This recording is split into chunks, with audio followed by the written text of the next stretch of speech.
We're backstage at the Concord Pavilion with an 80s, you could say, sex icon, great musical performer. I could say that I'm Metal Mad, right? I hope that's good enough. Anyhow, Billy Squire, backstage at Concord Pavilion, just a great set. Tell me about tonight's show. I mean, you were out there, you're just rocking away, but it's been 10 years since you've done it. How hard is that to jump up on the stage and do that?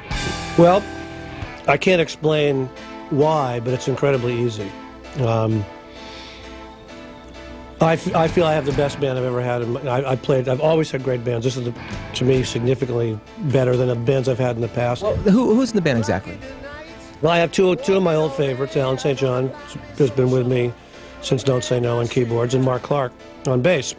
And I have two new guys, a guitar player named Steve Conti, who plays in a great band in New York called Crown Jewels, which is just fighting this terrible music business commerce thing where they can't get signed. The guy's a great songwriter. I'm just a fantastic man, you know. So I coerced him, you know, to come out for a couple months and play. And I have an Israeli fellow named Nir Z playing drums, who's the only drummer who I've heard who could fill Bobby's shoes. Yeah, well, Bobby was great. And then some. So I mean, it's just worked out. It's really kind of, you know, a dream come true. I mean, I just said it's been so effortless. Yeah, I can't explain that. To fill some of the people in, Bobby did pass away. I mean, how many years ago was that now? 4 years. 4 years ago. No. It's tragic. I mean, a great drummer. He was always, I mean, a major staple part of Billy Squire, the group. I mean, now you're here on the Styx, you know, Bad Company tour. I mean, you're right before Bad Company. How is that the audience feeling coming back to you? I mean, as far as, you know, like I said, it's been 10 years, but you got that vibe coming back. I saw it tonight. It was very emotional in a sense from the people who haven't seen you for a while. Well, I really look at it as a show of equals, you know, and that's when I signed on to do it. That's really the understanding. I mean, Styx is a headline act, Bad Co's a headlining act, I'm a headlining act. You know, Styx has done the brunt of the work the past few years, and they have put themselves in a position where they rightfully should headline this. But I think all the bands share a great mutual respect. And I'm just playing earlier than those guys. But for me, it's, you know, they let me do my thing, and my show is not curtailed. I would play longer, but it's not a short show. I'm able to do something which is, I mean, a lot of nights I play longer than Bad Company. So, you know, I'm able to, you know, to do what for me would be required, you know. Lonely is the night when you find yourself alone, and all your demons come to light, since your mind is not your own. Lonely is the night but you feel the time is right. Say the writing's on the wall.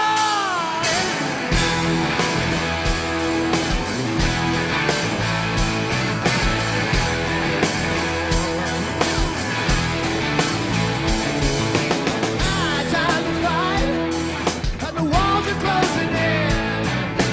Call me what you like. It's time you got to win. Lonely, lonely, lonely. The spirit's sinking down. But don't you find it now?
back to the old days. I mean, My Kind of Lover. That was a great song. There's a part where you're actually My candelabra, yes. My candelabra. You could say in the video you were the part of the candle, and there was a lot of flames grabbing on. I mean, you got this video. These girls are mauling you. They're grabbing you and stuff. You're singing through the whole thing on this little platform stage that kind of extends out from the stage. What is it like dealing with something like that? I mean, I personally. You're referring to that NBC show? Oh yeah. No, that was actually a little scary because they had me and the guy who looks after me, who weighs about 350 pounds, and you normally can get me out of anything. He had me going one way, and they had me going the other way, and no one really had control of that. So it was very exciting, but it was a little scary. Scary. When they ripped my pants off. But I mean, that's. You're still intact, though. Oh yeah, no, that's fine. I mean, I would do it again. I don't know. It seems like It was a surprise. I mean, that it really never happened with that much force, and it was interesting that it happened, live on national TV, which is great. I mean, that's a great moment because it's there and it's uncensored. But I mean, I had to put a towel around because I couldn't. My pants were not staying on. I had to keep playing. a la Ted Nugent, huh? A loincloth. But he planned that. Yeah, he likes to be in a loincloth. I was kind of winging this one, That was fun. That was a great moment. Actually, it was a great moment because I had Les and Jeff on the show. Les Paul and Jeff Beck, Legends. legends, and I mean, Les, who I have utmost respect for, but Jeff, who was more of like a seminal influence. I mean, Jeff, I learned to play guitar listening to Jeff Beck records.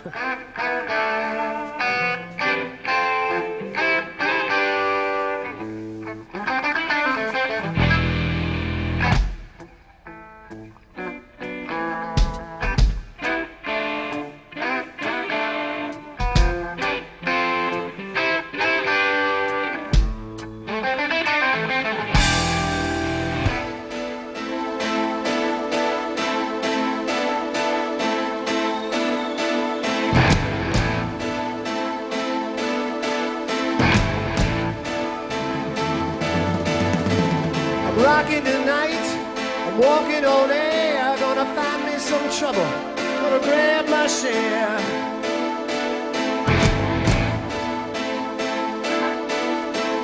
I want you tonight, I want you with me, you made me guilty of love in the first degree.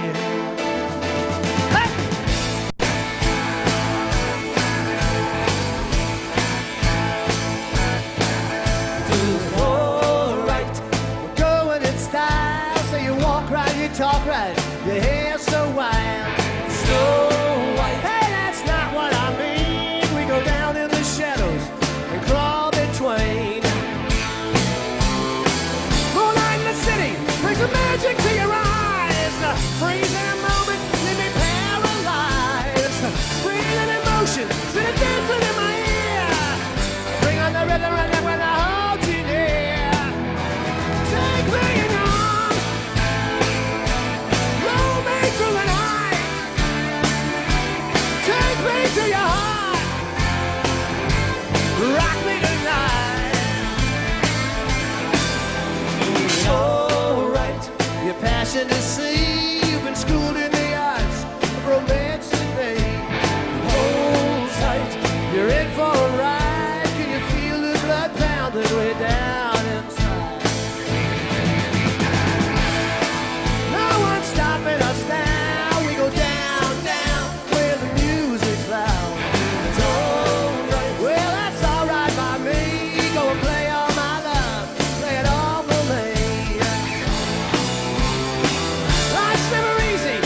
waking up and breaking down.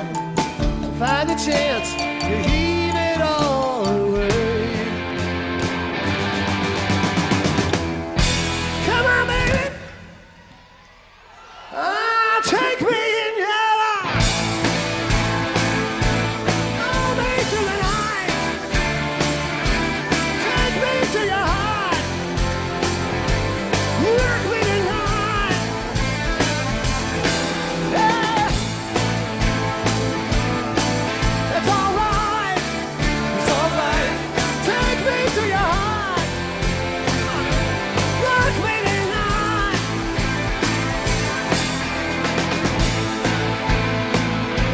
Don't be too polite. Take me to your heart. Work me. After 10 years, I mean, you actually touch your guitar in between that time period. I didn't play very much between 1993 and 1998. Amazing. I mean, how do you, I mean, I could not put a video camera down for more than a month. I know that. I've tried it before. I even go on vacation and shoot some stuff. How do you, I mean, after all the, I mean, don't say no, all these albums, how do you put it down and leave it alone? What did you do? I didn't. It was painful. You know, the business was too painful. You know, What part of the business do you hate, though? I mean, there must be something that really drove you crazy. Yeah, I just don't like the the way the business manipulates artists now. Make them do what they want to do? Yeah, the tail wags the dog. You know, and it was literally. I never thought it would happen. I never thought I would be in that position, but it was too painful, and so I just walked. I said, I don't need this. Would you say your last few albums, they were directing you pretty much? Or? No, they weren't, but they were basically saying you can do what you want, but we just won't put it out. Really? No one ever directed me, but they would just say, you know, we won't support it. All this creative effort, and you still, I mean, you got people going, you've created all this, and still they're going to say, hey, this is what we want you to do. Well, that was the problem, you know. It's like there was no real support. So it was easy for me to walk. You know, I have other things I can do. You know, I wrote a couple of screenplays. I just got into life outside of, you know, of music. But all of a sudden, it was just coming back. You know, and I did this VH1 show, and I also said, you know, I want to do something new, and so I wrote something new for it. And it was all. I started getting this idea that it would be a real challenge to be a one-man band. You know, I mean, it's a way different thing to have to sit by yourself and be entertaining, you know, and with no tricks and no production. Rick Emmett from Triumph has tried that, and he's doing pretty good at it. Well, I just thought that, you know, that it just suddenly became the kind of challenge which appealed to me. And so I did it over probably a year and a half. I mean, and not working, I just, you know, I would write a song and I'd record it, and then a month would go by and I'd do something else, or I'd get a guitar I liked, and I'd buy guitars for their sound, and I'd know this guitar would be good if it's tuned in D, and this will be good if it's tuned. But I'd never played in these tunings, so I was learning how to play guitar again. And that was exciting. So that's how it came about. I think it's one of the best things I ever did. I may never do it again, but it was, you know, It's different. It's a different chapter, isn't It it? gave me the creative impetus that one needs to do something of that, you know, that In a sort. sense, it kind of got you right back where you are at right today. In a sense, being here today. I mean, rather than sitting in New York where you live, right? I mean, you're on tour right now with Styx and Bad Company and having a great time. Nobody knows. I mean, one of my favorite songs, I must say, my friend once, Steve Benjamin, hey Steve, he put on the end of a tape once for me, and I said, listen to this song. This is something really special. And it is a special song. Tell me about Nobody Knows. What is it about? Well, it's just one of those things. Your songs come about. It doesn't take. No exact reason to it then. No, there is a reason, but it doesn't take a long time. I was walking by Dakota one day in New York City, where John Lennon lives, and I looked up, and I would see John occasionally, and I thought, you know, he lives up there, and we all think we know him because we know his songs and all that, and nobody knows what's going on. And that's what it's about. And it could be him, it could be me, it could be anybody. But it just seemed. It's very true that, you know, the external world perceives us in one way, we perceive ourselves very differently. Sometimes there can be a huge disconnect between that. Oh, yeah. And that's all it's about. It's not a. I guess there's a certain profundity to it, but it's a very simple idea. It's not convoluted Just or. looking behind the door and seeing maybe your idea. And you know that this is my life, and you know, it's A lot of artists like that personal side to it. fear in that. There's an insecure. You know, we all have insecurities. I sing it. You may think you see a lucky man who made the grade, but you don't know that. We don't know if John Lennon is sitting there going, "Hey, baby, I got it." You know, he's got his own demons. I have my, you know, and so we're all waging our little private battles to trying to get to some sort of place, some sort of find our center, or, you know, our equilibrium. That's all it's about. But I think it's very powerful that way because that song relates to everybody.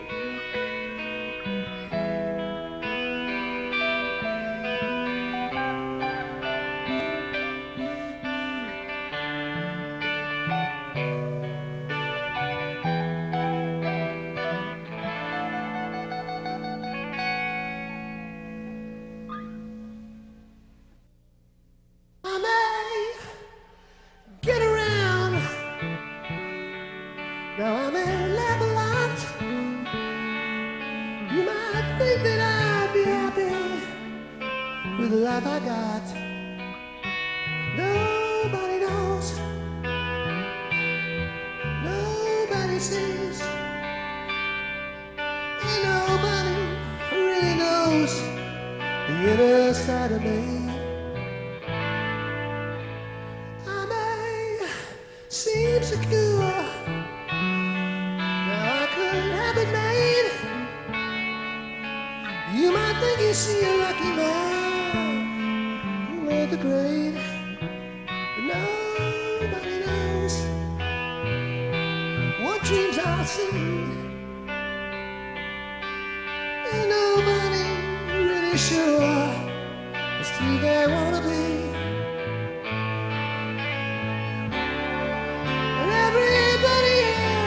In time, just to live and need to find. We all got something that we care about. I propose we find it out. Okay.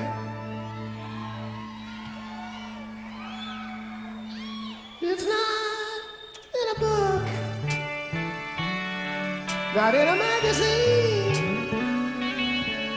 All those stars you got are fortune on the silver screen. Nobody knows it's meant to be. Ain't nobody you can say it like it ought to.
You may see your life as a compromise. You may live to find the promise dancing in your eyes. Nobody knows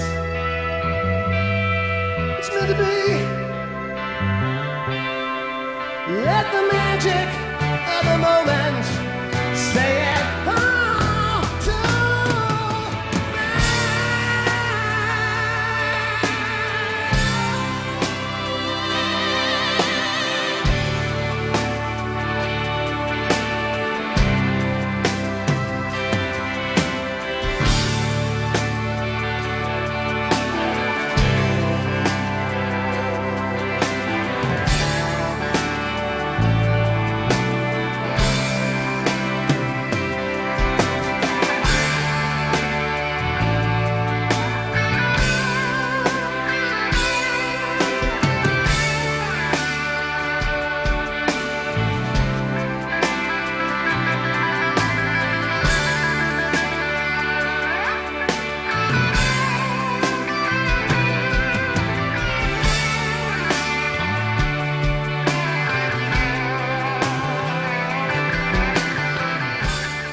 It's time for the CC Rock Review, the only place to find out where the best and hottest hard rock and heavy metal discs are being released.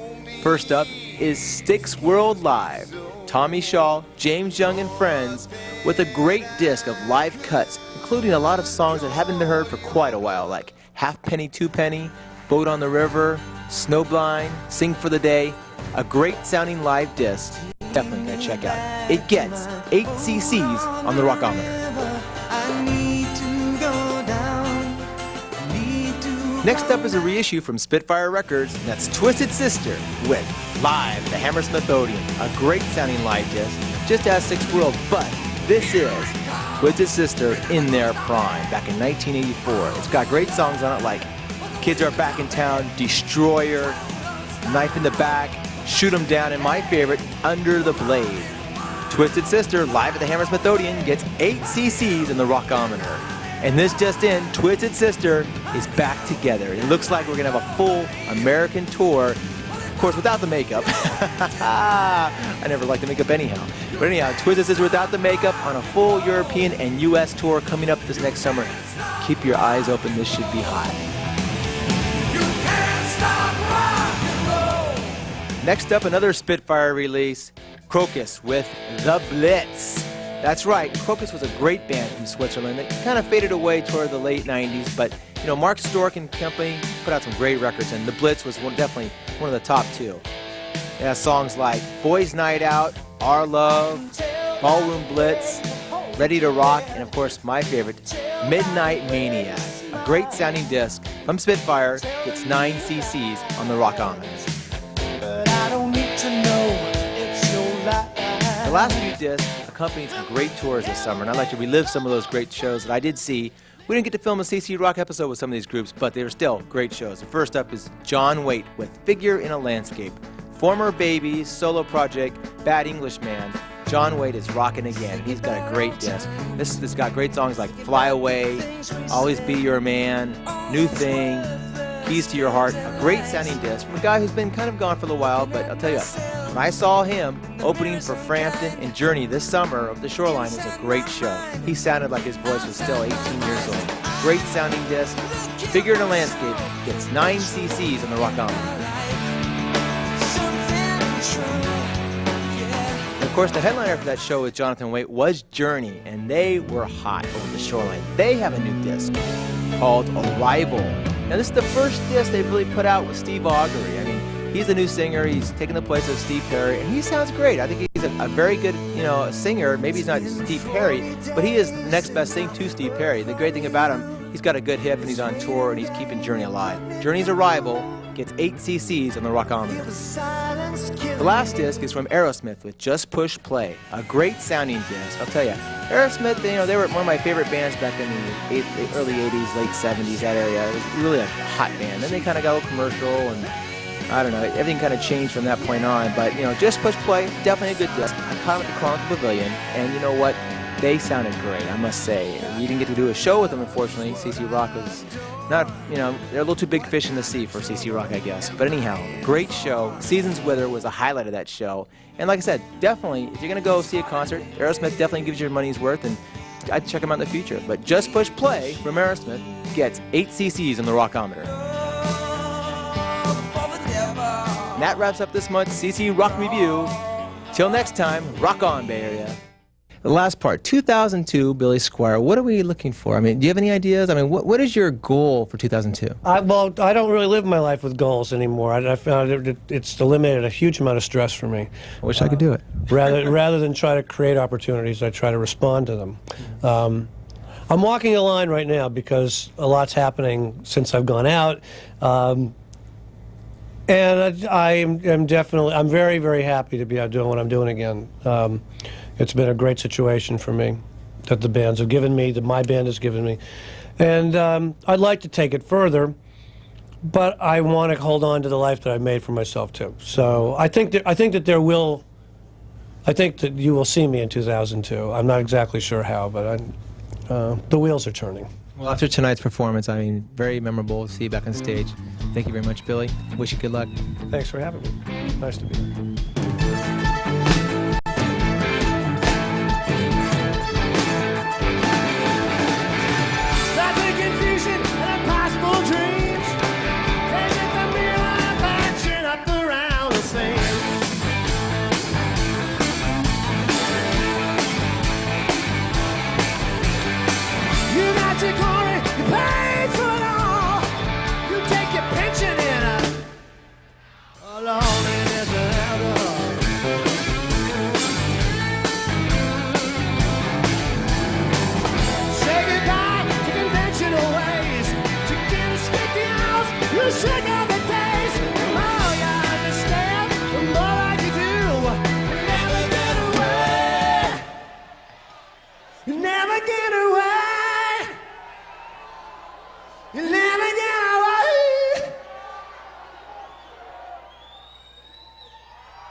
Yeah! Yeah! Everybody wants you.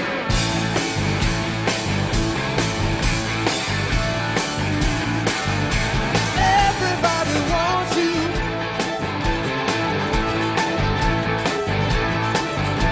Everybody wants you.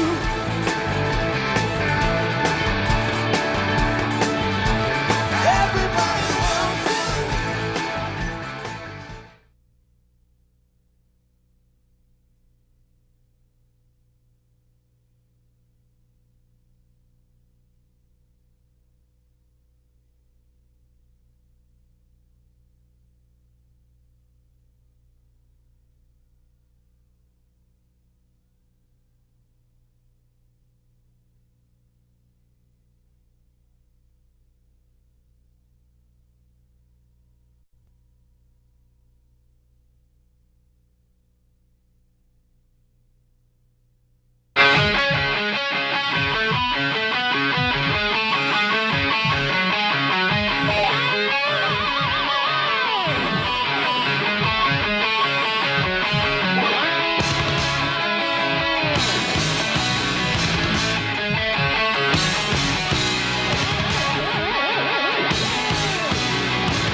Welcome to CC Rock. I'm Metal Matt, and you know, 3 times is a charm. And I'll tell you, it's been a charm, you could say, being with Queensryche. It's our 3rd time with Jeff Tate, Michael Wilton. How you guys doing?